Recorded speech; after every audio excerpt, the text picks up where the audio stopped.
আসসালামু আলাইকুম। প্রিয় দর্শক, অন্য মঞ্চের আলাপচারিতায় আপনাদের সকলকে আমন্ত্রণ জানাচ্ছি।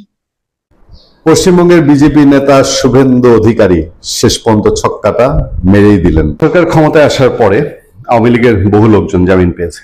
এটা আমরা নিঃসন্দেহে বলতে পারি পরিস্থিতি কেটে গেছে। আওয়ামী লীগের আমাদের চেনা জানা এবং ধরেন যে পারিপার্শ্বিক যে সমাজ আছে সেখানে বহু মানুষের সন্ধান আমরা জানি।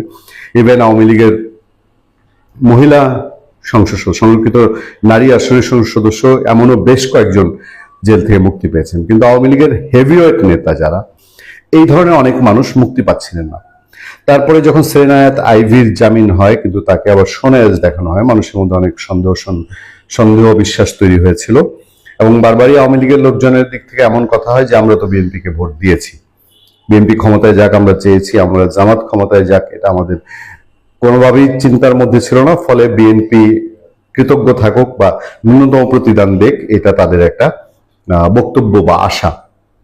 সেরকম সেরেনা হায়াত আইভির জামিন বাতিল হলো। আমরা গত 2-3 দিনে আরো দেখছি যে সাবেক রেলমন্ত্রী নুরুল ইসলাম সুজন, তার জামিন হয়েছে।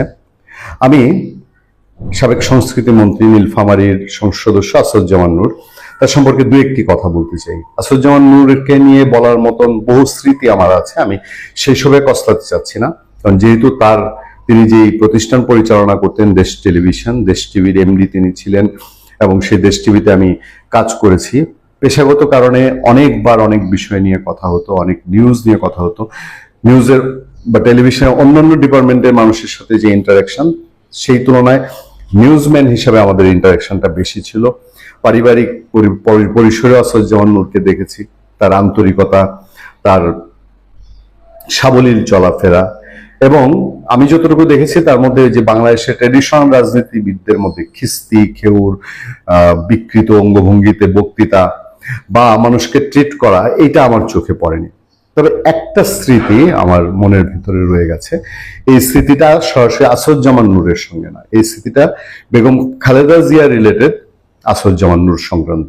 সেই স্মৃতিটা ছোট্ট করে একটু আমি আপনাদেরকে বলে, বেগম খালেদা জিয়ার সঙ্গে তার নির্বাচনী প্রচার কভার করার জন্য দেশ টেলিভিশন থেকে আমি তার সঙ্গে ছিলাম এবং বাংলাদেশের বহু সব জেলাতেই আমার নিউজ রিলেটেড ট্যুর হয়েছে। কিন্তু একই সাথে এত অল্প সময় এত বহু জেলা যাওয়া, এটা বেগম খালেদা জিয়ার তার ওই নির্বাচনী প্রচারের কাজে। একটা দিন আমার মনে আছে, সম্ভবত বেগম খালেদা জিয়া এদিন রংপুর বা রাজশাহী যাচ্ছিলেন, রংপুর অথবা রাজশাহী, দু জায়গা থেকে এক জায়গা, আমার ঠিক মনে নেই। আরিচা ফেরিঘাটে বেগম খালেদা জিয়ার গাড়িটি যেই ফেরিতে উঠলো, সেই ফেরিতে শুধুমাত্র তখনকার টেলিভিশন, তখন এখনকার মতন বা আওয়ামী লীগ আমলে যে টেলিভিশন, অনেক টেলিভিশন হয়েছে, এত টেলিভিশন ছিল না, হাতে গোনা 4-5টা টেলিভিশন তখন। Channel I, ATN, ATN Bangla, ATN news তখনও আসেনি মার্কেটে, বৈশাখী টেলিভিশন, এনটিভি, বাংলা ভিশন, এই তো। তো আমরা ছিলাম দেশ টেলিভিশন, তখন আসছে, আমরা দেশ টেলিভিশনের সহ এই টেলিভিশনের গাড়িগুলো বেগম খালেদা জিয়াকে বহন করার যে ফেরি, সেই ফেরিতে উঠলো। আমরা দেশ টিভি তখন অনিয়ারে আসে নাই, কিন্তু আমরা সেই নির্বাচন কভার করছিলাম, টেলিভিশনের সাংবাদিকরা এবং বেগম খালেদা জিয়া এক ফেরিতে। ফেরি যখন চলতে শুরু করলো, যেহেতু ঘন্টাখানেক লাগেই নদী পারাপার হতে, বেগম খালেদা জিয়া আস্তে আস্তে এক এক টেলিভিশনের ইউনিটকে ডাকলেন, রিপোর্টার এবং ক্যামেরা জার্নালিস্ট যিনি আছেন তাদের সঙ্গে তিনি কুশল বিনিময় করলেন, কথা বললেন। তো দেশ টেলিভিশন নতুন আসছে, বেগম জিয়া হয়তো ওভাবে পুরো দস্তুর মাথায় নেই। তিনি জানতে চাইলেন আপনি কোন টেলিভিশনে। আমি বললাম, তুমি করে বলছিলেন বোধহয় যে কোন টেলিভিশনে, বললাম যে আমি দেশ টেলিভিশনে। দেশ টেলিভিশনটা কার? তাই বললাম সাবির হোসেন চৌধুরী চেয়ারম্যান, আসাদুজ্জামান নূর এমডি। শুধু আমার এটুকু মনে আছে, আমার কানে এখনো বেজে আছে, বেগম খালেদা জিয়া বলেছিলেন নূর খুব ভালো ছেলে। এই কথাটা আমার কানে এখনো বেজে আছে যে হ্যাঁ, নূর। সাবির হোসেন চৌধুরী সম্পর্কে তিনি কিছু বলেননি, তবে আসাদুজ্জামান নূর সম্পর্কে বলেছিলেন যে নূর খুব ভালো ছেলে। বেগম খালেদা জিয়ার সেই ভালো ছেলে নূর, আসাদুজ্জামান নূর, দীর্ঘদিন ধরে জেলে আছেন ডক্টর ইউনূসের রোশানলে পড়ে। আজকের খবর হলো সাবেক মন্ত্রী আসাদুজ্জামান নূরের জামিন। সাবেক মন্ত্রী আসাদুজ্জামান নূর একটি মামলায় হাইকোর্ট থেকে স্থায়ী জামিন পেয়েছেন, তবে একটি হত্যা মামলায় তার জামিন আবেদন নামঞ্জুর করেছে আদালত। একই সঙ্গে সাবেক রেলমন্ত্রী নুরুল ইসলাম সুজন 3টি মামলায় স্থায়ী জামিন পেয়েছেন। অন্যদিকে চাঁদাবাজি মামলায় সাংবাদিক মোজাম্মেল বাবুর জামিন আবেদনও খারিজ করা হয়েছে। মঙ্গলবার 5টি পৃথক জামিন আবেদনের শুনানি শেষে বিচারপতি কে এম জাহিদ সরোয়ার ও বিচারপতি শেখ আবু তাহেরের সমন্বয়ে গঠিত হাইকোর্ট বেঞ্চ এই আদেশ দেন। অসুস্থতা ও দীর্ঘদিন কারাবাসের বিষয়টি উল্লেখ করে আসাদুজ্জামান নূর, নুরুল ইসলাম সুজন ও মোজাম্মেল বাবুর আদালতে জামিন আবেদন করেন। ডেপুটি অ্যাটর্নি জেনারেল সৈয়দ সাজিয়া শারমিন গণমাধ্যমকে জানান, 2024 সালের 15 সেপ্টেম্বর গ্রেপ্তার হন আসাদুজ্জামান নূর। তার বিরুদ্ধে নীলফামারী থানায় 2টি মামলা রয়েছে, একটি সিদ্দিক আলীকে গাড়ি চাপায় হত্যা, অন্যটি বিএনপি নেতা গোলাম রাব্বানী হত্যা মামলা। তিনি বলেন, রাব্বানী হত্যা মামলার নূর জামিন পেলেও সিদ্দিক আলী হত্যা মামলায় আদালত তার জামিন নামঞ্জুর করেছেন। এ বিষয়ে নূরের আইনজীবী জ্যোতির্ময় বড়ুয়ার সঙ্গে যোগাযোগের চেষ্টা করলেও তার বক্তব্য পাওয়া যায়নি। এর আগে গত 4 মে জুলাই অভ্যুত্থান সংশ্লিষ্ট একটি মামলায়ও আসাদুজ্জামান নূরকে জামিন দিয়েছিলেন একই আদালত। অপরদিকে 2024 সালের 16 সেপ্টেম্বর গ্রেফতার হওয়া সাবেক রেলমন্ত্রী নুরুল ইসলাম সুজনের বিরুদ্ধে ঢাকার যাত্রাবাড়ি ও পঞ্চগড়ে 3টি হত্যা মামলা রয়েছে। তার আইনজীবী এস এম আবুল হোসেন গণমাধ্যমকে বলেন, রাষ্ট্রপক্ষ যদি হাইকোর্টের রায়ের বিরুদ্ধে আপিল বিভাগে আবেদন না করে এবং আপিল বিভাগ যদি হাইকোর্টের জামিনের রায়ের উপর স্থগিতাদেশ না দেয়, তবে তার কারামুক্তিতে আইনি বাধা নেই। এদিকে 71 টিভির সাবেক ব্যবস্থাপনা পরিচালক ও প্রধান সম্পাদক মোজাম্মেল বাবুকে বনানী থানায় একটি চাঁদাবাজির মামলায় গ্রেফতার দেখানো হয়। মামলার অভিযোগ করা হয়, 2007 সালে বৈশাখী টিভির অফিসে গিয়ে তার নেতৃত্বে একদল লোক 10 কোটি টাকার চাঁদা দাবি করে এবং নগদ অর্থ লুট করে। পরে 2024 সালের 16 সেপ্টেম্বর ময়মনসিংহ সীমান্ত দিয়ে ভারতে যাওয়ার সময় তাকে আটক করা হয়। এরপর থেকে তিনি কারাগারে রয়েছেন। মঙ্গলবার শুনানিতে সুজন ও বাবুর পক্ষে জ্যেষ্ঠ আইনজীবী জেরাই খান পান্না ও মোহাম্মদ মোতাহার হোসেন সাজু আদালতে যুক্তি উপস্থাপন করেন। অর্থাৎ আসাদুজ্জামান নূরের জেল মুক্তি নিয়ে এখনো সন্দেহ আছে। তার যেহেতু একটি জামিন আবেদন নামঞ্জুর হয়েছে, নুরুল ইসলাম সুজনের মুক্তি হবে কিনা এটা পুরোটাই ডিপেন্ড করছে রাষ্ট্রের অবস্থানের উপর, রাষ্ট্র কি আপিল করবে কিনা। তবে ওভারঅল আমি জানি না যে এই জামিনের বিরুদ্ধে আবারও আপিল বিভাগে যাওয়ার সুযোগ আছে কিনা এবং সরকার নমনীয় হবে কিনা। সেই একই কথাই বলি, বেগম খালেদা জিয়ার যে কথা আমার কানে বাজে, নূর খুব ভালো ছেলে। বেগম খালেদা জিয়ার সেই ভালো ছেলে আসাদুজ্জামান নূর কি মুক্ত বাতাসে আসার স্বাদ পাবেন কিনা, কারণ আমরা এটুকুও জানি আসাদুজ্জামান নূরও খুবই খুবই গুরুতর অসুস্থ, জেলখানায়। ভালো থাকবেন। নতুন করে আইসিটি ট্রাইব্যুনাল নামে পিশাচি ইউনূস যে ট্রাইব্যুনাল বানিয়েছে বাংলাদেশের মুক্তিযুদ্ধের পক্ষে শক্তিকে অপমান করার জন্য, তার চিফ প্রসিকিউটর বলেছে যে হেফাজতের কাণ্ডে 32 জনের হত্যার প্রমাণ নাকি তারা পেয়েছে। আমি এই ভিডিওতে যে জিনিসটা আলোচনা করব, যে হেফাজতে যে কাণ্ড হয়েছিল সেখানে যে গণহত্যার অভিযোগ বাংলাদেশি জঙ্গিরা তুলেছিল, সেই গণহত্যার অভিযোগের সাথে 2024-এর যে জুলাই জঙ্গি উত্থান হলো সেখানে তারা যে গণহত্যা, হত্যা ইত্যাদির অভিযোগ তুলেছে, এই দুটার মধ্যে একটা বিস্ময়কর মিল আছে। এই মিলগুলো কিভাবে জঙ্গিরা এবং বাংলাদেশের স্বাধীনতা বিরোধী মৌলবাদী শক্তি কিভাবে মানুষের মগজে ঢুকিয়ে দেয় এবং তারা কিভাবে একের পর এক এই ধরনের গুজব ছড়ানোতে সাফল্য পায়, সেটা আমরা একটু দেখি। আসুন প্রথমে 2013 সালে 5 মে হেফাজত কাণ্ডে কি হয়েছিল। সেখানে যেটা হয়েছিল যে হেফাজতের লোকজন সারা বাংলাদেশ থেকে হেফাজতের মূল মাওলানা আহমদ শফির নেতৃত্বে এই শাপলা চত্বরে জড়ো হয় এবং তারা সেখানে অনেক ধরনের তাণ্ডব চালায়।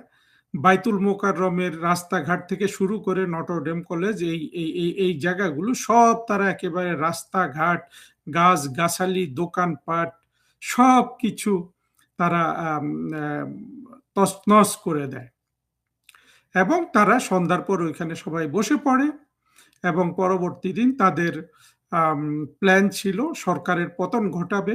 ঠিক এই প্ল্যানটা ছিল এই অনেকটা জুলাই জঙ্গি উত্থানের প্ল্যানের মতো, কিন্তু আমাদের সৌভাগ্য তখনকার সরকার এবং তখনকার প্রশাসন এটাকে সঠিকভাবে মোকাবেলা করতে পারে। এবং আমরা যদি বিচার বিশ্লেষণ করে দেখি, ওই বিপদটা কিন্তু 2024 সালের বিপদের চেয়েও বড় ছিল। দুঃখের বিষয় যে 2024-এর বিপদটা আমরা ঠিকমতো হ্যান্ডেল করতে পারি নাই। এটা নিয়ে তো এখন আর অনুশোচনা করে লাভ নাই। কিন্তু ওই হেফাজত কাণ্ডে মধ্যরাতে বাংলাদেশের পুলিশ বাহিনী এবং আরো যারা যারা আইন শৃঙ্খলা বাহিনী ছিল, র্যাব, বিডিআর, তারা সবাই মিলে সাউন্ড গ্রেনেড মেরে এই হেফাজতের যেসব মাদ্রাসার ছাত্ররা ওইখানে জড়ো হয়েছিল এদেরকে তাড়িয়ে দেয় এবং এরা সবাই পালিয়ে যায় তখন। এবং এই যে একটা বড় অপারেশন হলো, যেখানে সত্যি সত্যি কয়েক হাজার মানুষ খুন হয়ে যেতে পারত, সেখানে কিন্তু ওই ওই তাড়ানোর যে যে যে প্রক্রিয়া, অপারেশন ফ্লাশ আউট নাম দেওয়া হয়েছিল সেটাকে, অপারেশন ফ্লাশ আউটে একটা মানুষও কিন্তু মারা যায়নি। এটা যে একটা মানুষও মারা যায়নি, এটা যেমন আমাদের আইন শৃঙ্খলা বাহিনীর কৃতিত্ব, তেমনি অন্যদিকে কিন্তু এই গুজবটা রয়েই গেছে যে ওখানে হাজার হাজার মানুষ খুন করা হয়েছে। তবে এটা ধোপে টেকে নিয়ে ওখানে একটা বিষয় ছিল, যারা আমরা দেখলাম যে 24-এর জঙ্গি উত্থানে যারা যারা এই জঙ্গি উত্থানে, যেমন প্রথম আলো, ডেইলি স্টার, এই পত্রিকাগুলো পরবর্তীতে জঙ্গিদের সাথে চলে গেল না। 5ই মের যে হেফাজত কাণ্ড হয়েছে তার পরবর্তীতে আমি আমার সুস্পষ্টভাবে মনে আছে, প্রথম আলো, ডেইলি স্টার এরা কিন্তু সুষ্ঠু এবং সত্য প্রতিবেদন ছাপিয়েছিল যে ওখানে কেউ মারা যায়নি। হ্যাঁ, কিছু লোক মারা গিয়েছিল পরবর্তীতে, অর্থাৎ পরের দিন সকালে, যেখানে ওই পুলিশকে খুন করেছে আপনার যাত্রাবাড়ির দিকে, ওই জায়গায় অনেকগুলো মাদ্রাসা আছে, তো ওইখান থেকে জঙ্গিরা বের হয়ে কিছু খুনাখুনি করেছিল। সেটা কিন্তু দিনের বেলা, রাতের বেলা একটা মানুষও কিন্তু মারা যায়নি। এই হত্যাকাণ্ডের পর জামাত এবং বিএনপি থেকে 2000, 2500, লাখ লাখ হত্যা করা হয়েছে বলে গুজব ছড়ানো হলো। এই গুজবে এমনকি বাংলাদেশের সাংবাদিকদের মধ্যে যে কিছুটা, আমি বলবো যে নিজেকে নিয়ন্ত্রণ করতে পারে, সেই নুরুল কবিরও যোগ দিয়েছিল। আমার মনে আছে নুরুল কবির বলেছিল যে অনেক মানুষ মরে যাওয়ার সম্ভাবনা আছে। আমার এতগুলো কথা মনে আছে কেন, আমি তো এগুলো খুব ফলো করি। আমি তখন আসলে মেক্সিকোতে ছিলাম। আমি মেক্সিকোতে বাংলাদেশের দূতাবাস তখন ওপেন করা হচ্ছিল, আমি সেখানে ছিলাম ওই সময়টা, অর্থাৎ 2013 সালের 5 মে, যেটা মেক্সিকোতে স্বভাবতই যেটা বাংলাদেশে রাত, সেখানে মেক্সিকোতে দিন, আর বাংলাদেশে যেটা দিন সেখানে মেক্সিকোতে সেটা রাত। আমি সেগুলা দেখছিলাম এবং পরবর্তীতে এই এই এই গুজবগুলা অনেক দূর টেনে নেওয়া হয়েছে এবং বিশেষ করে তখন কনক সরোয়াররা, এরা কিন্তু অনেক গুজব ছড়িয়েছে। কনক সরোয়ার তখন কি বাইরে চলে গিয়েছিল কিনা জানি না, পরবর্তীতে এই গুজবগুলো টেনে এনেছে এবং এই গুজবটাকে একটা প্রমাণস্বরূপ ভিত্তি দেওয়ার চেষ্টা করেছিল জঙ্গি আদিলুর রহমান, যে অধিকার করে এবং যে ইউনুসের ডাকাততন্ত্রের একটা ডাকাত ছিল। এই জঙ্গি তখন 61 জনের হত্যা হয়েছিল বলে সে সরকারের কাছে বিভিন্ন দাবি জানালো, কাগজপত্র দিল। পরবর্তীতে সরকার এবং বিভিন্ন গণমাধ্যম, আমার ধারণা প্রথম আলো এই নিয়ে প্রতিবেদন ছাপিয়েছিল, তারা সবাই দেখিয়ে দিয়েছে যে এই অধিকারের এই 61 জন হত্যা হওয়ার যে তালিকা, পুরোটাই গুজব। একজনের সেখানে যে মাদ্রাসার ছাত্রের কথা বলা হয়েছে, ওই মাদ্রাসায় গিয়ে দেখা গেছে যে সেই ছাত্র আছে এবং এমন অনেকের নাম দেয়া হয়েছিল যারা আসলে হেফাজতের যে তাণ্ডব ছিল এই তাণ্ডবে অংশগ্রহণই করেনি, অর্থাৎ সে তার গ্রাম থেকেই আসেনি। এবং এইভাবে নানানভাবে সে 61 জনের তালিকা বানিয়েছে। দেখেন, এই 5 আগস্ট হওয়ার সাথে সাথে, এই 5 মে এই হেফাজতের ছাত্রদের সরিয়ে দেওয়ার পরপরই 2-2.5 হাজার হত্যাকাণ্ড হয়েছে বলে, গণহত্যা হয়েছে বলে গুজবটা তো ছড়ালো। এখন এই গুজবেরই অংশ অধিকার, অর্থাৎ এই আদিলুর রহমান যখন 61 জনের তালিকা হাজির করলো, আমরা ধরে নিলাম সেই দিন রাতে 61 জন আইন শৃঙ্খলা বাহিনীর হাতে মারা গেছে। এটাও যদি ধরে নেই, তাহলে ওরা যে হাজার হাজার ছড়িয়েছে, হাজার হাজার মানুষ ওখানে মেরে ফেলেছে, 2500 মানুষ মেরে ফেলেছে, লক্ষ মানুষ মেরে ফেলেছে, ওই গুজবটা কমে আসা উচিত ছিল না, অন্তত এর তীব্রতা বা সংখ্যাটা।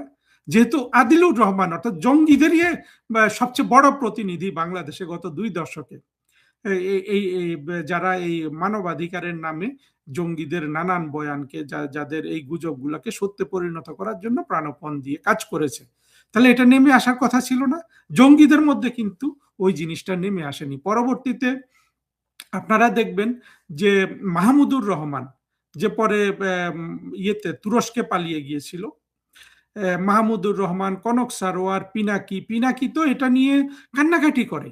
এত অভিনয় এই এই বাংলাদেশের এই শীর্ষ সাইবার সন্ত্রাসী করতে পারে যে কেঁদে কেঁদে এখনো সুন্দর করে করে বলে যে ওইখানে গণহত্যা হয়েছে, এবং কান্নাকাটি করে মাদ্রাসার ছাত্রদের দেখিয়ে যে অবোধ শিশুরা এখানে এসেছিল, ওদেরকে আওয়ামী লীগের সরকার মেরে ফেলেছে।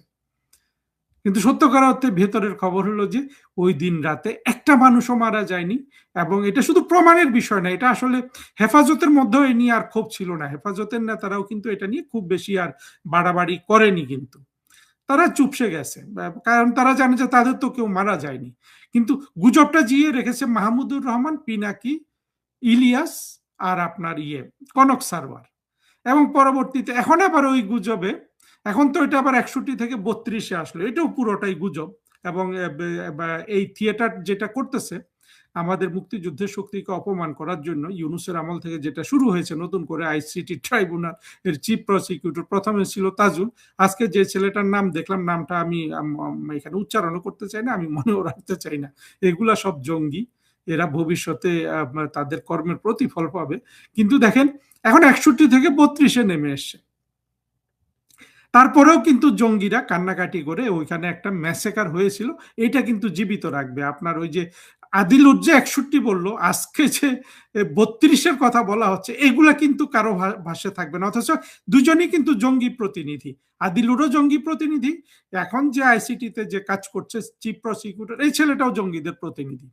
এদের কথাও কিন্তু জঙ্গিদের মূল যে প্রপাগান্ডিস্ট, ওরা কিন্তু রাখবে না। সে মাহমুদুর রহমান, কনক সারোয়ার, পিনাকি, ইলিয়াস, যারা যারা জঙ্গিদের পক্ষ হয়ে আপনার বড় প্রপাগান্ডা ছড়াতে পারে, মানুষের মগজ ধোলাই করতে পারে, এরা কিন্তু এই সংখ্যাটা রাখবে না। ওরা কিন্তু বলে যাবে ওখানে গণহত্যা হয়েছে, হাজার হাজার নিরীহ মাওলানাকে খুন করা হয়েছে, এখানে বিএনপির লোকজন যোগ দিবে, জামাত তো দিবেই, স্বাভাবিক। কিন্তু যে জিনিসটা কি দেখা গেল, যে ওদেরই ভাষ্য, ওদের দুই জঙ্গি আদিল আর এই যে চিফ প্রসিকিউটর যে আমিন নাকি যেন নাম, তাদের ভাষ্য মতে স্কেলটা অনেক নেমে গেছে না, 2500 থেকে 61 থেকে 32। কিন্তু বাংলাদেশের এক শ্রেণীর মানুষ জঙ্গিদের ওই ওই মগজ ধোলাইটাই গ্রহণ করবে, বাস্তবতাটাকে গ্রহণ করবে না। হেফাজতের কাণ্ডে যে ওইখানে ওই দিন রাতে এত বড় একটা অপারেশন হলো, এতগুলা মাদ্রাসার ছাত্রকে বের করে দেয়া হলো, যেগুলো সব ভয়ে আসলে পালিয়ে গিয়েছিল, এবং তারা সুন্দর, কত অপারেশনটা কতটা সাকসেসফুল দেখেন, কতটা সুপরিকল্পিত, সুচিন্তিত। তখনকার যারা পুলিশের বড় কর্তারা ছিলেন, তাদেরকে অবশ্যই অভিনন্দন জানাতে হয় এটার জন্য, যে একটা মানুষ, প্রত্যেকটা এই ছাত্রগুলাকে তারা শহর থেকে বের হয়ে যায়, রাস্তা করে দিল, সাউন্ড গ্রেনেড নিক্ষেপ করলো, ওরা বের হয়ে গেল। একটা মানে হ্যাঁ, অবশ্যই সেখানে এক ধরনের ভয় দেখানো হয়েছিল, কিন্তু কাউকে কিন্তু মারা হয় নাই। আমার মূল বক্তব্যটা হলো যে এই যে গুজবটা ওরাই মিথ্যা প্রমাণ করলো, আদিল আর এই যে আপনার চিফ প্রসিকিউটর নামে যে জঙ্গি এখন এখন সেখানে আছে, এরাই যে গুজবটাকে মিথ্যা প্রমাণিত করলো, হাজার হাজার, 2500, লাখ লাখ, এইটা মানুষের কানে প্রবেশ করানো কঠিন হয়ে যায়, সহজ হয়ে যায়। সেই পিনাকির কান্না, সেই মাহমুদুর রহমানের গুজব। মাহমুদুর রহমানই বাংলাদেশে কিন্তু আনুষ্ঠানিকভাবে গুজব শুরু করেছিল, আপনাদের মনে আছে কিনা? ওই যে কাবা শরীফের গিলাফ গিলাফ গিলাফ পরিবর্তন করছে, সেখানে সাইদির জন্য দোয়া করছে, গিলাফে সাইদির নাম লেখা, এগুলা কিন্তু আমার দেশের মাধ্যমে মাহমুদুর রহমান কিন্তু চালু করে বড় বড় গুজবগুলো বাংলাদেশে। কিন্তু মাহমুদুর রহমান কিন্তু দেখেন জঙ্গিদের নেতা হিসাবে বাংলাদেশে বড় ধরনের অপিনিয়ন সে কিন্তু ইনফ্লুয়েন্স করে, সে একটা বড় সোশ্যাল ইনফ্লুয়েন্সার। এখন তো তার হাতে পত্রিকা এবং ফুল ফ্রিডম নিয়ে সে কিন্তু গুজব চালিয়ে যাচ্ছে। তার পরবর্তীতে দেখেন একই কাণ্ড হলো এই 2024-এর জুলাই আগস্টে, সেখানেও এই এই একই কাণ্ড হলো, যে যা মারা গেল সেটাকে ফুলিয়ে পাপিয়ে বলা হলো। এই জিনিসটাই আমি আসলে আজকে মূলত বলতে চেয়েছি, যে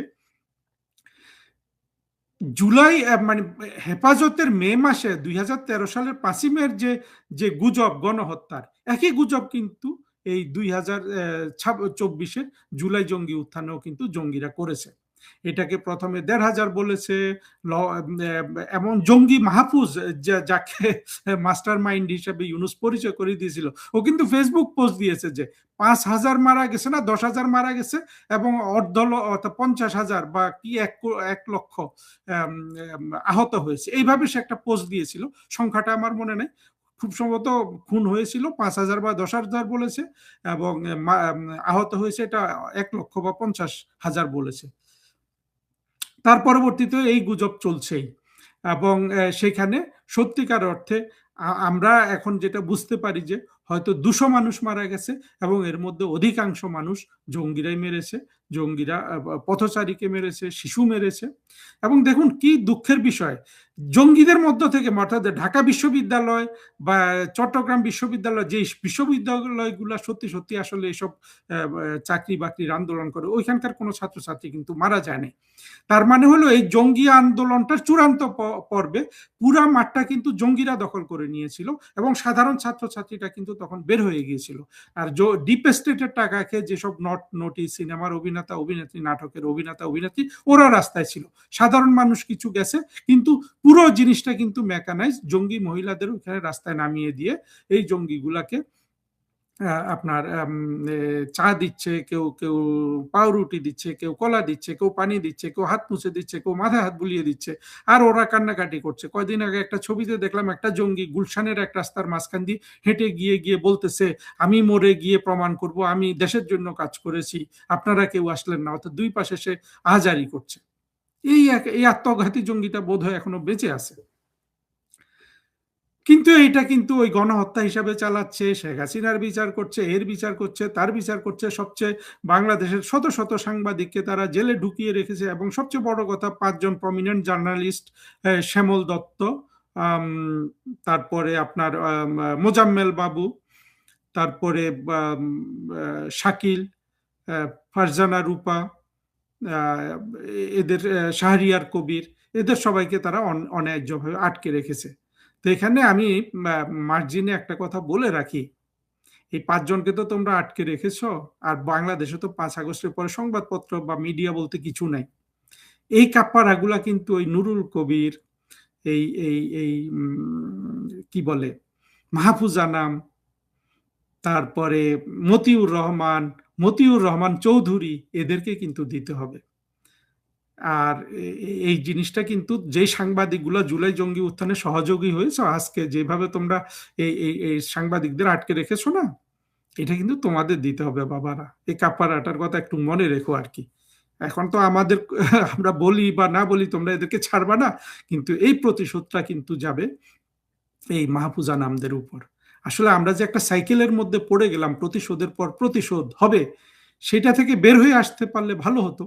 এখন সেই বের হয়ে আসাটার ক্ষেত্রে আমি যেটা বলবো যে এটা কি বাংলাদেশের মুক্তিযুদ্ধের পক্ষে, শক্তির পক্ষে মানে বিজয়টা হবে, না এই 24-এ যে স্বাধীনতা বিরোধী জঙ্গি মৌলবাদী মুসলিম লীগ হিসাবে যারা গেছে তাদের পক্ষে হবে? মুসলিম লীগ বলতে আমি বুঝাচ্ছি 1970 সালে যারা ইলেকশনে যারা বঙ্গবন্ধু বা আওয়ামী লীগকে ভোট দেয়নি, যারা পরবর্তীতে বিএনপি করেছে ইত্যাদি, তাদের পক্ষে হবে, সেটা ভিন্ন আলোচনা।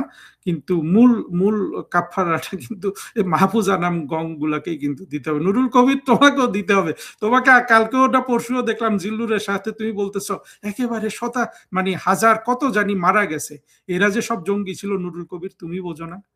তুমি তো মিয়া একটা নাস্তিক, তুমি তো সেকুলার, তুমি পাকিস্তানপন্থী সেকুলার, তুমি বোঝো না? তোমাকে তো জামাতও কিন্তু বানাবে। তোমাদের কিন্তু কোনো দিকে কিন্তু মুক্তি নাই। পাকিস্তানপন্থী সেকুলার যেগুলো আছে জামাতও বানাবে, আবার কিন্তু মুক্তিযুদ্ধের পক্ষে আজকে যাদের উপর মানবাধিকার লঙ্ঘিত হচ্ছে তারাও কিন্তু বানাবে। এবং বাংলাদেশে সবচেয়ে মানবাধিকার লঙ্ঘন হয়েছে কবে? বাংলাদেশে 55 বছরের যুগে, সেই 5ই আগস্টের পরে কিন্তু। হ্যাঁ, আওয়ামী লীগের লোকজনকে রাস্তায় পিটিয়ে মারা হয়েছে, খুন করা হয়েছে, এবং সংখ্যালঘুদের উপরও কিন্তু নির্যাতন করে, শুধু তারা আওয়ামী লীগকে ভোট দেয়। যাই হোক, সেই দিকে আলোচনাটা নিচ্ছি না। কিন্তু আমরা একটা অদ্ভুত মিল দেখলাম যে এই দুটো গণহত্যা চালিয়েছে বলে জঙ্গিরা কিন্তু আহাজারি করছে, এবং দুটো মিথ্যায় ভরা। হেফাজতেরটা এখন তারাই প্রমাণ করে দিচ্ছে, এটা মানে তারা তাদের 32-এর ক্লেমও যদি সঠিক হয়, যেটাও সম্পূর্ণ মিথ্যা, তাহলে কিন্তু 2500 2000-এর গুজব নাই। এমন দিন আসবে এই 24-এর জঙ্গি উত্থানের এই হত্যাটাতে আমরা তো কবর থেকে সবগুলা লাশ ওই যে দুইটা জঙ্গিকে লাশ বের করে সুরতাল করা হলো না, মানে আমরা তো জানি না মুগ্ধ তারপরে আবু সাইদ এই জঙ্গিগুলাকে কারা মেরেছে, এদের হাড় গোড় যা কিছু এখানে অবশিষ্ট আছে ওগুলা কিন্তু ওই কবরগুলা থেকে বের করে এনে আমরা কিন্তু পরীক্ষা নিরীক্ষা করে দেখব কারা ওদেরকে মেরেছে। তখন কিন্তু একদিন এটা সুস্পষ্টভাবে বের হয়ে যাবে যে এই 24-এর জঙ্গি উত্থানে কে কাকে মেরেছিল, কে কাকে খুন করেছে। মিনহোয়াইল এই জঙ্গিরা সেই মাহমুদুর রহমান, পিনাকি, ইলিয়াস, জামাত, হেফাজত এবং যারা যারা আছে প্রপাগান্ডিস্ট, সাইবার সন্ত্রাসী, এরা কিন্তু এই মিথ্যা প্রপাগান্ডা চালিয়েই যাবে।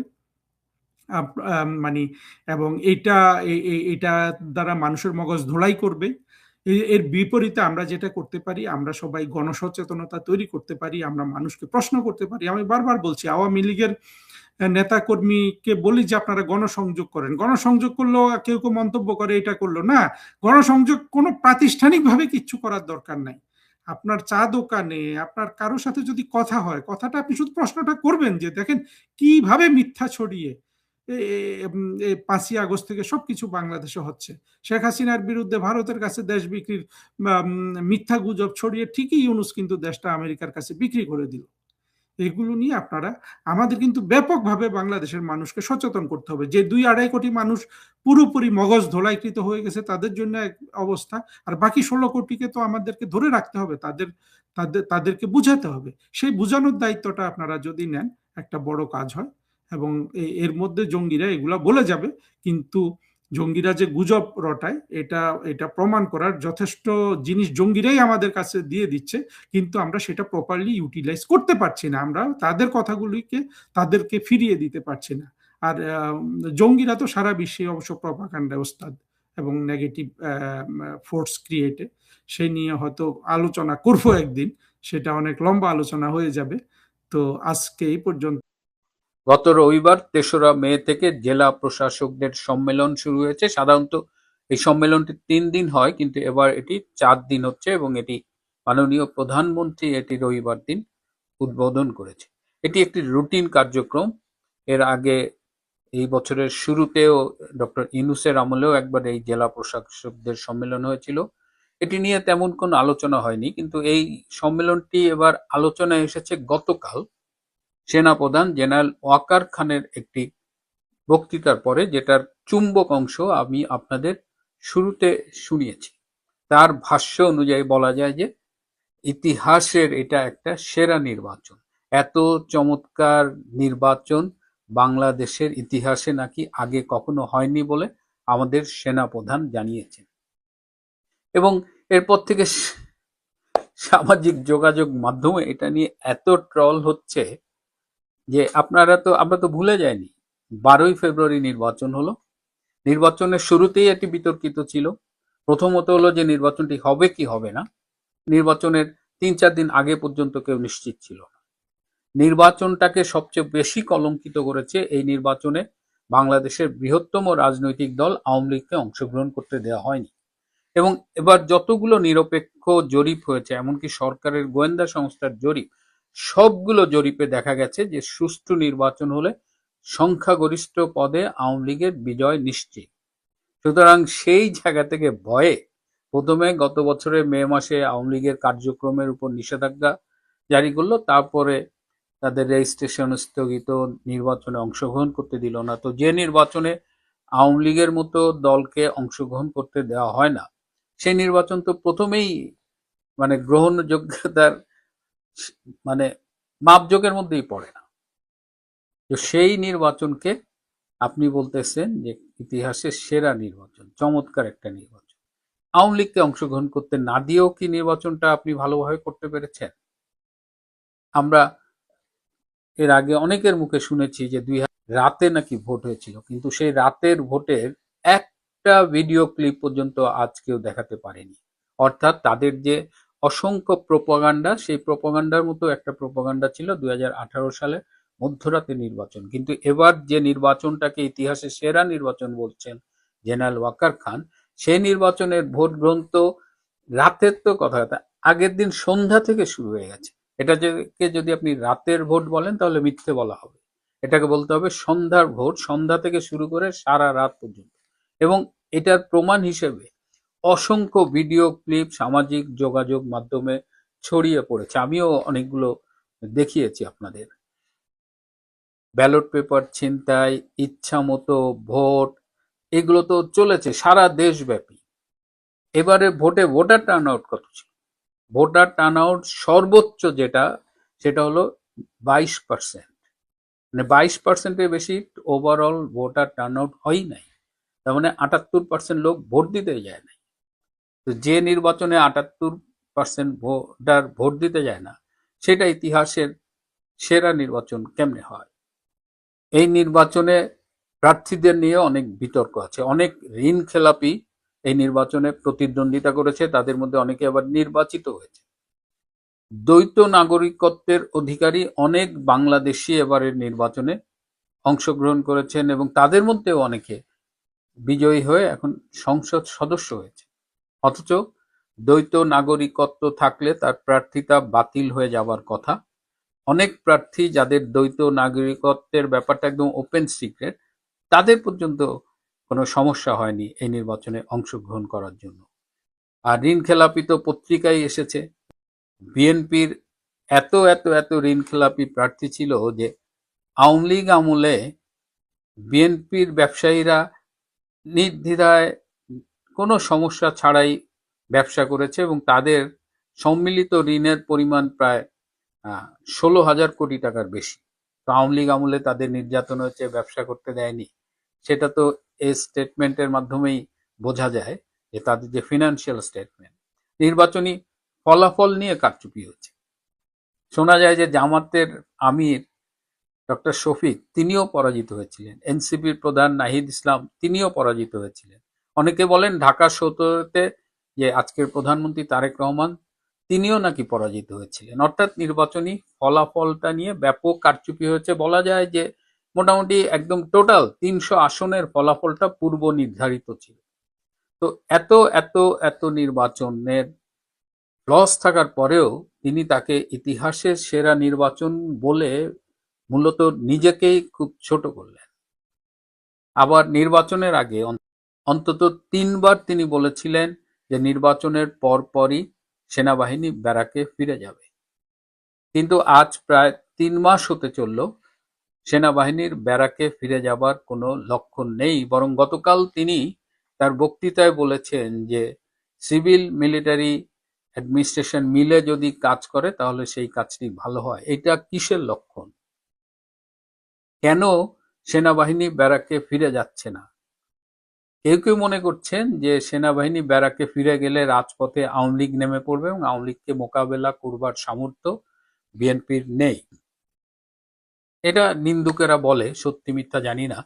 কিন্তু নির্বাচন হলে সেনাবাহিনী ব্যারাকে ফিরে যাবে, এটা সেনা প্রধানের জাতির কাছে দেওয়া বক্তব্য, বলা যায় ওয়াদাই ছিল, কিন্তু সেই ওয়াদা তিনি রাখেননি। এবং যেভাবে সেনাবাহিনী সিভিল অ্যাডমিনিস্ট্রেশনে ঢুকছে এবং আগামীতে ঢুকবে বলে আশঙ্কা করা হচ্ছে, তাতে কিন্তু আমাদের অনেক কিছু ভবিষ্যতে ভাবতে হবে। আমরা এমনি জানি যে প্রত্যেকটা দেশের সুইজারল্যান্ড বাদে একটা করে সেনাবাহিনী আছে। এই যেমন আমাদের অস্ট্রেলিয়ার সেনা প্রধানকে, এই নামটা আমি গুগল না দেখে বলতে পারবো না, আমরা অধিকাংশ হয়তো পারবো না। কিন্তু এটাও বলা হয় যে পৃথিবীর অধিকাংশ দেশে সেনাবাহিনী আছে, কিন্তু দুটো দেশ আছে যেখানে সেনাবাহিনীর নিজস্ব দেশ আছে। তার একটি হলো পাকিস্তান, আরেকটি হলো বাংলাদেশ। অনেকে বলে মিশর এবং তুরস্ক, কিন্তু বাংলাদেশ এবং পাকিস্তান সম্পূর্ণ সেনাবাহিনীর হাতে জিম্মি। তাদের ইচ্ছায় এই দেশ চলে, সরকার আসে, তারা আবার এই 24 সালের 5ই আগস্টের মতো কু করে চাইলে একটা নির্বাচিত সরকারকে উৎখাত করতে পারে। সুতরাং সেনাপ্রধান ওয়াকারের এই নির্বাচন নিয়ে যে স্টেটমেন্ট, এটা ইতিমধ্যেই প্রত্যাখ্যাত হয়েছে। এটা নিয়ে আমি দেখলাম না কারো কোনো আগ্রহ আছে। যাই হোক, ইতিহাসের নিকৃষ্টতম নির্বাচনকে সেরা নির্বাচন বললেই সেটা সেরা হয়ে যায় না। কাক যতই ময়ূরপুচ্ছ লাগাক, সে তাকই থাকে। প্রিয় বন্ধুরা, আজ এ পর্যন্তই। কিছুদিন আগে কিছুদিন নয়, প্রায় বছর খানেক আগে আমি একটা ভিডিও করেছিলাম যে বাংলাদেশের প্রাক্তন প্রধানমন্ত্রী, বাংলাদেশের প্রধানমন্ত্রী শেখ হাসিনা, তাকে বর্ডারের আশেপাশে নিয়ে আসার কথা হচ্ছে। সে ভিডিওটা করেছিলাম অন্তত 1 বছর আগে। ঠিক করা হয়েছিল, মোদি ঠিক করেছিলেন যে পশ্চিমবঙ্গ হচ্ছে নিরাপত্তম একটা স্থান এবং সেখানে প্রচুর বাংলা ভাষাভাষী আছেন এবং তিনি বাংলায় কথা বলতে অভ্যস্ত। তিনি 2-4টে কথাবার্তা বলার লোক পাবেন। কিন্তু তৎকালীন আমাদের মুখ্যমন্ত্রী মমতা বন্দ্যোপাধ্যায় তিনি পরিষ্কার বলে দিয়েছিলেন যে আমি এই দায়িত্ব নেব না এবং শেখ হাসিনাকে আমার রাজ্যে আমি ঠাঁই দেব না। এখন রাজ্য সরকার যদি ঠাঁই দিতে অস্বীকার করে তাহলে তো আর জোর করে রাখা যায় না। কেন্দ্রীয় কোনো সংস্থার ওখানে বন্দী হয়ে থাকবেন। তো প্রকারান্তরে 1টা বছর কেটে যাওয়ার পর আমি ওই ভিডিও নিয়ে আর কোনো কথাবার্তা বলিনি। আজকে যে আমি পোস্টটা করেছি সেখানে আমাকে অনেকেই ওই কথাটা মনে করে দিয়েছেন। মনে করিয়ে দেওয়ার কথা কিছু নয়, আমার মনে আছে। আমি কি বলেছি সব আমার মনে আছে এবং এই জন্যই আমি আজকে এই ভিডিওটা করতে বসেছি। নইলে উনি ফোন করেছেন শুভেন্দু অধিকারী শুভেচ্ছা জানিয়েছেন, তাকে কলকাতায় তাকে আমন্ত্রণ জানিয়েছেন। এই তো আমি তো ভিডিও এমনি তো পোস্টেই আমি বলে দিতে পারতাম, তাহলে ভিডিও করব কেন? এই যে আমাদের এই যে দুষ্ট প্রাণী যিনি ছিলেন, তিনি বিদেয় হওয়ার পর আপনার দেশে এই জামাত, বিএনপি, এনসিপির মুখ শুকিয়ে গেছে কেন? কারণ বর্ডার বন্ধ হয়ে যাচ্ছে, অস্ত্র চালান বন্ধ, চোরাচালান বন্ধ, নেশার বস্তু বন্ধ, আর মালকড়িও বন্ধ। এখান থেকে যে মালকড়ি যেত সেটাও বন্ধ। যার জন্য উনি হুঙ্কার দিয়েছিলেন, আমি যদি এক ইশারায়, আমি ক্ষমতায় আছি বলে, নইলে এক ইশারায় মানে একটা গোষ্ঠী পুরো কেটে কুচি কুচি করে দিতে পারে। কতটা হিন্দু বিরোধী একজন মুখ্যমন্ত্রী আমাদের পশ্চিমবঙ্গে বসেছিলেন সেটা ভেবে দেখুন। তার এই সমস্ত উদ্ধত কথাবার্তা মানুষ সব মনে রেখে দিয়েছিল। তাই মার ঝাড়ু মেরে ঝেঁটিয়ে বিদায় কর। এখন ঝেঁটিয়ে বিদায় করা হয়ে গিয়েছে। তার বাড়ির সামনে এখন 2টো পুলিশ দাঁড়িয়ে, যেখানে ওই রাস্তাটা ব্লক হয়ে থাকতো সেখানে 2টো পুলিশ দাঁড়িয়ে। ক্ষমতা গেলে এরম ভাবে আকাশ থেকে না নিচে ধপাস করে পড়তে হয়। পাবলিক তোমায় ক্ষমতা দিয়েছিল বলে তুমি যা খুশি তাই করেছো, স্টিম রোলার চালিয়ে দিয়েছো, একবারে রাজ্যটাকে মাৎসন্যায় করে ফেলেছিলে, আজকে তার ফল ভোগো। তো যাই হোক, কালকে শুভেন্দুকে সন্ধ্যেবেলাতে উনি ফোন করেছিলেন হঠাৎ। কোথা থেকে নাম্বার যদি নাম্বার জোগাড় করো কোনো ব্যাপার না, যা করে চাইলেই উনি পেয়ে যাবেন নাম্বার। শুভেন্দু সাধারণত ফোন ধরেন না, অমিত ধরেছিল। তখন উনি বলেছেন যে আমি শেখ হাসিনা বলছি। তখন শুভেন্দু তড়িঘড়িয়ে ধরলেন, বলেন হ্যাঁ ম্যাডাম প্রাইম মিনিস্টার বলুন, আপনি কেমন আছেন? আপনার সঙ্গে কথা ব্যাপারে তো উনি শুভেচ্ছা জানান। তা যথারীতি এই সমস্ত কথাবার্তা হয়েছে। হওয়ার পর তখন শুভেন্দু বলেছেন যে আমি আপনাকে পশ্চিমবঙ্গে স্বাগত জানাচ্ছি। আপনি পশ্চিমবঙ্গে অতিথি হয়ে অন্তত কিছুদিন কাটিয়ে যান দেশে ফেরার আগে। এই কথাটার মধ্যেই লুকিয়ে আছে অনেক তত্ত্ব। দেশে ফেরার আগে আমার রাজ্যে এসে আপনি কটা দিন অতিথি হয়ে কাটিয়ে যান। ফলে মোদিজি নিশ্চয়ই এমন কিছু বলেছেন। দেখুন, নরেন্দ্র মোদীর কথা ছাড়া উনি একথা কখনো বলতে পারেন না যে উনি বৈধ প্রধানমন্ত্রী হিসেবেই তিনি ফিরবেন। নরেন্দ্র মোদী নিজেই কথা বলতে পারেন না, নরেন্দ্র মোদী ওনাকে দিয়ে বলেই দিয়েছেন। আর নরেন্দ্র মোদী এই কথাটাও বলেই দিয়েছেন, যেটা আগে ট্রাই করেছিলেন যে পশ্চিমবঙ্গে কোথাও নিয়ে যাওয়ার, সেইটা আবার শুভেন্দুকে দিয়ে বলেই দিলেন। এর আগে আমি আপনাকে বলেছিলাম যে তার বাসস্থান পরিবর্তন করা হবে, সে ভিডিওটাও করা আছে। দেখুন, 2-2 4 কিন্তু সব মিলে যাচ্ছে। আর 2-2 4 যখন মিলেছে, 4-4 8ও মিলবে, কিন্তু সময়ের অপেক্ষা। ওই জন্য বলি, যারা কুকথা বলেন তারা চোখ বন্ধ করে থাকেন, চোখে ঠুলি দিয়ে, চোখে যদি কেউ এখন ফেটটি পড়ে থাকে, আপনি কি করবেন? যদি কিছু করার নেই। আর আমাদের দেশে কিছু মমতাপন্থী আছে যারা লুকিয়ে আমায় গালাগাল করে, আপনারা সেটা করেন না, সেটা আমি জানি। যত টিএমচি করে যত দেখা যায় না, আমার কমেন্টে দেখবেন সব হচ্ছে কি আমাদের পশ্চিমবঙ্গের লুকোনো টিএমচি। এই টিএমচিদের চিমটি কেটে বার করতে কি করে হয় সেটাও আমরা জানি। তো এখন বাকি কি কি কথা হয়েছে দেখুন, আমি তো আর জানতে পারবো না কতক্ষণের কথা হয়েছে, তাও আমি জানি না।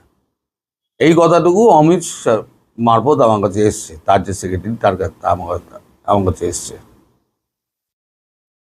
আমার সঙ্গে গতকালকে যখন শুভেন্দুর কথা হয়, পরশু দিনকে রাত্রিবেলাতে, তখনও এই বিষয়ে কোনো কথাই হয়নি। এখন শুভেন্দু অধিকারীর সঙ্গে আমার পরিচয় 2010 সাল থেকে। তখন নন্দীগ্রাম একেবারে চূড়ান্ত আন্দোলন চলছে। আমি তখন স্টেটসম্যানের চিফ রিপোর্টার। সেই সময় আমার বাই লাইনে প্রচুর খবর বেরোতো। এবং আমাদের করেসপন্ডেন্ট ছিল সুকুমার মিত্র, তাকে পাঠিয়েছিলাম নন্দীগ্রাম। সেখানে কোনো রকম নেটওয়ার্ক পাওয়া যায় না। সুকুমার এ গাছ ও গাছ, এই গাছ ও গাছের তলা দিয়ে ঘুরতো, আর শুভেন্দুর হেল্প নিত, নিয়ে খবরটা আমাকে কোনো রকমে পাঠাতো। আর আমি সুকুমার মিত্রের বাই লাইন দিয়ে খবর বার করতাম, এবং কোনোটা কোনোটা তরুণ ঘোষের নাম দিয়ে বার করতাম। তো আমার নামে শুভেন্দু আমায় চিনত। পরবর্তীকালে আমাদের মুখোমুখি দেখা হয়, এবং তারপর সেখান থেকে আমাদের মানে দেখাটা একটা বন্ধুত্বের জায়গায় গিয়ে পৌঁছয়। তখন উনি এত উপরে ওঠেননি, আমিও এত উপরে উঠিনি। তো যাই হোক, তারপরে তো অনেক জল গড়িয়েছে, জীবন অনেক পাল্টেছে, শুভেন্দুর জীবন পাল্টেছে, আমার জীবনও পাল্টেছে। শুভেন্দু তার সাফল্য পেয়ে গেছে, আমি এখনো আপনার সঙ্গে ইউটিউবে ঝগড়া করে যাচ্ছি, আপনাদের গালাগাল শুনে যাচ্ছি, এবং আপনাদের উপহাস শুনে যাচ্ছি। যার যা কপাল, বুঝলেন, যার যা কপাল তো কেউ করতে পারবে না। তো আমি যে শেষ ভিডিওটা করেছিলাম, তাকে স্থানান্তরিত করার কথা হচ্ছে। স্থানান্তরিত করার কথাটা তখনই ভাবা হয় যখন দেখা যায়, আঁচ পাওয়া যায় যে পশ্চিমবঙ্গে বিজেপি আসতে চলেছে। তাই এখানেই কোনো একটি জায়গায় তাকে সুরক্ষিতভাবে রাখা হবে। দেশে ফেরার আগে পর্যন্ত তিনি আমাদের পশ্চিমবঙ্গের অতিথি হয়ে থাকবেন, এবং পশ্চিমবঙ্গের মানুষ শেখ হাসিনাকে যতটা ভালোবাসেন, উনি যদি পশ্চিমবঙ্গে এসে থাকেন, তাহলে এই যে বৈরিতার যে একটা সম্পর্ক বাংলাদেশ এবং ভারতের মধ্যে গড়ে উঠেছে, এই বৈরিতার সম্পর্ক কিন্তু অনেকটাই নেমে আসবে বলে আমার ধারণা। কারণ বাংলাদেশের মানুষ যেমন আওয়ামী লীগের সমর্থক, বাংলার ঘরে ঘরে আওয়ামী লীগের সমর্থক। বঙ্গবন্ধুর সমর্থক, এবং শেখ হাসিনা তাদের কাছে অত্যন্ত আপন।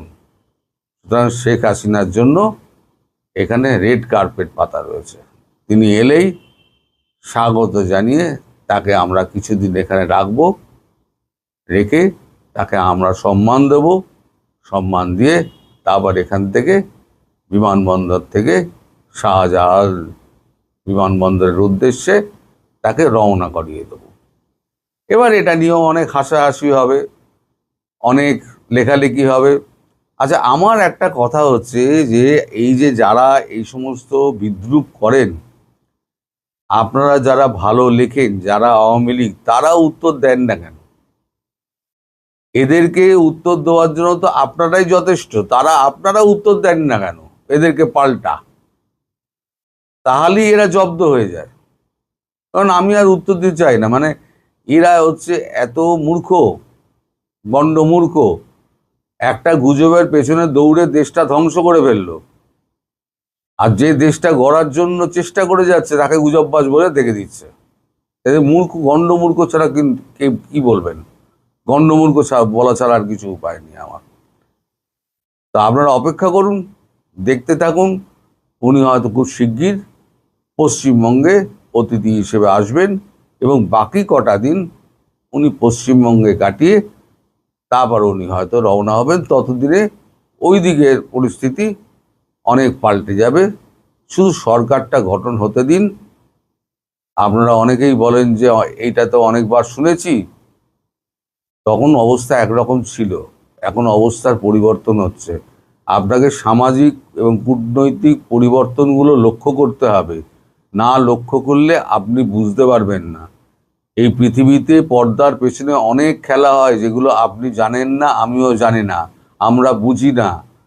আমরা সাধারণ মানুষ, আমাদের সামনে যা আসে সেগুলো আমরা বলি, কিন্তু অনেক আড়ালে খেলা হয়।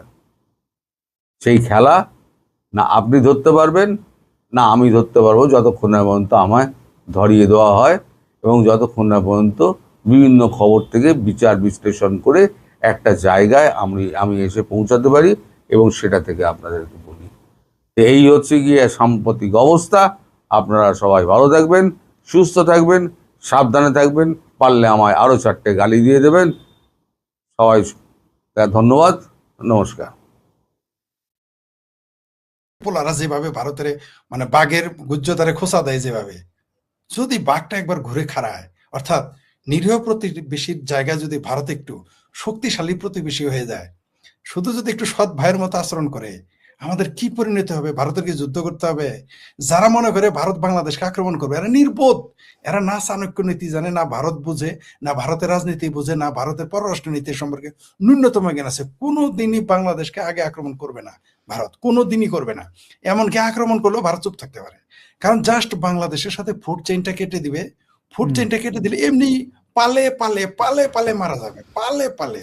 যুদ্ধ করে মরলে তো কৈফত দিতে হবে। ওই যে দুবাই করেছে না, সৌদি আরব করেছে না, ইয়েমেনে 5 লক্ষ মানুষ মেরে ফেলেছে, কেউ টের পাইছে? ভারত জাস্ট ফুড চেইনটা কেটে দিবে, এরা না খায় মারা যাবে বাংলাদেশের মানুষ পালে পালে। এটা এরা বুঝে? এই ঘিলুই এদের নাই। এরা ভারতের সাথে পাঙ্গা নেওয়া মানে কি, এরা চুলকায় ঘাও বানাইতেছে। এই ঘাওটা এত বড় হবে যে ওই যে যে যে সেনাবাহিনীর কি, আমি মেজর শরীফ বলছি, রিটায়ার্ড কিন্তু শালা, রাওয়া নাকি সাওয়া ক্লাবে থাকে, সারাদিন অনেক মদ খায়, ওনা আবার মদও পাওয়া যায়। সবটাই কিন্তু ইসলাম মধ্যে না, মদও পাওয়া যায়। যাই হোক, আবার এই রাওয়া থেকে কিন্তু আবার দেখেন গুপ্ত রাওয়াতেও আছে। এই রাওয়া থেকে কিন্তু মুক্তিযুদ্ধের বই নিয়ে স্টল দিত আওয়ামী লীগের আমলে। আমি নিজে দেখেছি রাওয়া ক্লাবের মুক্তিযুদ্ধের স্টল। হাসতে হাসতে মরি এখন। মানে 2024-এর আগস্ট যদি 5 আগস্ট না আসতো, আপনি অনেক মানুষ, অনেক ব্যক্তি, অনেক রাজনীতিবিদ চিনতে পারতাম না আমরা। আপনি খেয়াল করেন তো, আমরা জয় বাংলা স্লোগান আমাদের চেয়ে, আপনার চেয়ে আমার চেয়ে কি জোরে দেয় নাই? সে এখন শেখ হাসিনা ফাঁসি চায় না। আপনার আমার চেয়ে কি জয় বাংলা স্লোগান জোরে দেয় না? এখন শিবিরের গীত গাইতেছে না। সেই লোকগুলোই তো, বরং তারা নেতৃত্ব স্থানীয় ছিল, আমরা সাধারণ পিছে পিছে থাকতাম। আজকে দেখেন তারা কোথায়। তো আসলে এটার দরকারও ছিল, কিন্তু যেভাবে ভারতকে খোঁচাচ্ছে আমি খুবই চিন্তিত। অদূর ভবিষ্যতে আমি আমার বন্ধু বান্ধব আত্মীয় স্বজনকে বলেছি, যদি পারো দেশটা ত্যাগ করো। আমি সবারই বলেছি। বলছে কেন? বলে যে কিছু, আমি দেখো, তুমি যদি না খায় না থাকো, তোমার পোলা না খায় থাকবে, তোমার পোলা যদি না খায় না থাকে, তোমার নাতি কিন্তু এই দেশে না খায় থাকবে। আমরা কিন্তু ধাক্কায় ধাক্কায় দেশটাকে ওই দিকে নিয়ে যাইতেছি, এবং এগুলো করতেছে কারা? মোল্লা আর মিলিটারি। শুনেন, একটা দেশকে যদি শুধু মোল্লায় খামচা দেয় তাই দেশ শেষ, অথবা মিলিটারি, এইখানে মোল্লা আর মিলিটারি মিলে খামচাইতেছে। তো এই দেশটা আজকে দেখেন না সেনাবাহিনী কি বলছে। আজকে আমাদের ওয়াকার সাহেব, এই সেনাপতি, বলছে কি যে আমরা প্রশাসনের সাথে মিলকে জুলকে কাজ করি। বাবা তোমার কাম কি?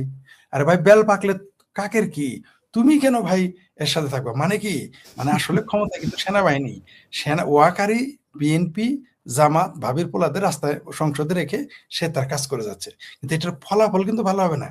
এরা যদি, ওয়াকার সাহেব যদি মনে করে শেখ হাসিনার তো হেলিকপ্টারে বিদায় করে দিছি, আর পাকিস্তান থেকে জাহাজে জাহাজে তো অস্ত্র হাতিয়ার সব নিয়ে আসতেছে, পারমাণবিক বোমা নাকি দিয়ে দিবে, এই স্বপ্ন যদি ওয়াকার সাহেব দেখে, তাহলে বাংলাদেশ নামে কোনো রাষ্ট্র থাকবে না, 3টা ভাগে ভাগ করবে। আপনি নিশ্চিত থাকেন, বাংলাদেশ একটা খ্রিস্টান রাষ্ট্র হবে, একটা হিন্দু রাষ্ট্র হবে, আর ওই যে একটু থাকবে আমার ময়মনসিং, এটা নিয়ে বাংলাদেশ, তখন বাংলাদেশ নাম হবে ময়মনসিংহে বাংলাদেশ, অথবা ময়মনসিংহে পাউরুটি বাংলাদেশ নাম দিতে হবে। 3 ভাগ করে ফেলবে, এটা এদের সেন্সেই আসতেছে না। আপনি খেয়াল করছেন, এই ভারত কিন্তু এতদিন চুপ ছিল নরেন্দ্র মোদীর বিজেপি সরকার, শুধু পশ্চিমবঙ্গের নির্বাচনের কারণে। আপনি জানেন এই কালকে থেকে কিন্তু তাদের সুর পাল্টে গেছে। দেখতে পাচ্ছেন তো যে শুভেন্দু অধিকারী কি বলে ফেলেছে, স্ট্রেট কাট বলতেছে, রাগ ঢাক করে কি বলেছে, শেখ হাসিনা প্রধানমন্ত্রী হিসেবে যাবে। তার মানেটা কি, মানে বুঝাই দিছে তোমার সাথে সম্পর্ক ভালো থাকবে না। ওইদিকে আসামের হেমন্ত শর্মা কি বলেছে, যা তিনি আশীর্বাদ করতেছেন যাতে বাংলাদেশের সাথে, ঈশ্বরের কাছে প্রার্থনা করেন বাংলাদেশের সাথে যেন ভারতের সম্পর্ক ভালো না হয়। ত্রিপুরাতেও বিজেপি হয় আছে না আসবে। তাহলে বিষয়টা কি দাঁড়াইলো, আপনি কোন দিকে যাবেন? আর ভারত যদি বাংলাদেশের সাথে রপ্তানিটা বন্ধ করে দেয়, আপনি কি করবেন? আদানিকে যদি বলে কালকে থেকে তেল দেওয়া বাদ দাও, আর আর যদি বলে যে আমরা তোমাকে কি কারেন্টে ইলেকট্রিসিটি দেওয়া বাদ দাও, আর বাংলাদেশে আমরা খাদ্য রপ্তানি করব না, উপায়টা কি হবে? উপায়টা কি হবে আপনি আসাদ নূর বলেন তো, আমি না বিশ্বাস করেন এই তারেক রহমানও তো না খায় থাকতে হবে, কারণ কারণ জনগণই তো তারা খায় ফেলবে। কারণ পেটে যখন ভাত থাকবে না, দেশে দুর্ভিক্ষ তৈরি হবে, তখন কোনো বক্তব্য কেউ কারোটা শুনবে? না, কেউ শুনবে কারো না। বক্তব্য শুনবে? এটা আমাদের দেশের রাইট। বুদ্ধিজীবীরা কথা বলতেছে না এগুলো নিয়ে। আমাদের বুদ্ধিজীবীরা এই মোল্লা তোষণ করতেছে আর মিলিটারি তোষণ করতেছে। তারা জনগণের কাছে সত্যটা তুলে ধরতেছে না। এরা তো পালিয়ে চলে যাবে, আমেরিকা ইউরোপ চলে যাবে, জনগণ তো মারা যাবে। এই জিনিসটা আমরা বুঝাইতে পারি না। এটা বললে আমাদের ইহুদি, নাস্তিক, কাফের, মুরতাদ, ভারতের দালাল, মানে কি গালি, হেন গালি নাই এখন তো, মানে মানে কি আর বলবো রে ভাই, এমন এখন চামড়া, ওই যে সুরঞ্জিত সেনগুপ্তের ভাষা, এখন চামড়া না মোটা হয়ে গেছে, এখন আর ওগুলো গালি আর লাগে না, বুঝছেন? কি করব বলেন, জেনে শুনে বিষ করেছি পান, মানুষকে বলতে হয়। বুদ্ধিজীবীরা কথা বলে না, বুদ্ধিজীবীরা মনে হয় যে মুখে লাগাম দিয়ে রাখছে বা মুখে কষ্টেপ দিয়ে রাখছে, বললে সমস্যা হবে। এই যে দেখেন এই নারীটা, যেটা আপনি শুরুতেই বললেন, 11 বছরের একটা শিশু ধর্ষণ হয়েছে, তার পক্ষে কথা বলতে গিয়ে তার নিজের জীবনই এখন বিপদগ্রস্ত। কোন দেশে বাস করতেছি আমরা? কোন দেশে? এই দেশের মানুষ বুঝতে পারতেছে না, যেই দেশে 78 বছর বয়স্ক পুরুষকে মসজিদের ভিতরে জবাই করে ফেললো 3-4 দিন আগে, এরা তারপরেও সতর্ক হইতেছে না। আপনি বলতেছেন ভারত আসতে হবে, ভারতকে আসতে হবে না, নিজেরাই মারামারি শুরু করবে বাংলাদেশের জনগণ। এই আর 6টা মাস যাইতে দেন, নিজেরাই কাটাকাটি শুরু করে দেবে। এরা আর এই বিএনপি, জামাত বিএনপি ব্যক্তিগত ভাবে শুরু করবে। আর ভারত, বললাম তো, ভারত যেদিন এরা তো বলে না ইন্ডিয়া বয়কট, ভারত যেদিন বলবে বাংলাদেশকে 5 তালাক দিলাম, হ্যাঁ, ওই বাপের বাড়ি যায় আর কয়দিন থাকা যায় ওটা আমাদের জানা আছে, বউ বাপের বাড়ি গেলে, মানে বাংলাদেশের প্রেক্ষাপটে।